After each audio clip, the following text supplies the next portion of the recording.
Најмалку 50 паркинзи недостазуваат за наставниците и останатиот работен персонал од деветолетката Димитар Влахов во Штип, навремено да стигнат на работа и безбедно да ги паркираат своите возила.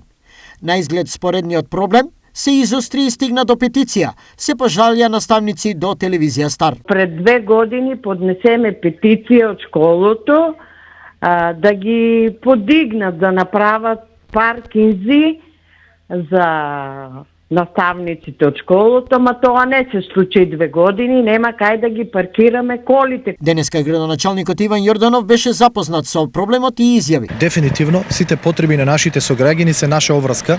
Работиме етапно на отстранување на сите проблеми со кои што аномалии со кои што се соочуваат сите наши сограѓани, вклучувајќи ги наставниот кадар во училиштето Димитар Влахов. Така да во следниот период ќе разгледаме оваа можност. Се надевам дека решението кое што ќе го понудиме ќе биде прифатливо за наставниот кадар во училиштето Димитар Влахов. Проблемот со паркинзите во едно од најголемите училишта во регионот се појави отколку на тротоарите беа поставени заштитни столбови, па наставниците, но и родителите кои доаѓаат во училиштето бараа алтернативни решенија, кои некогаш завршуваа конфликтно, а некогаш имаше и намерно оштетени возила.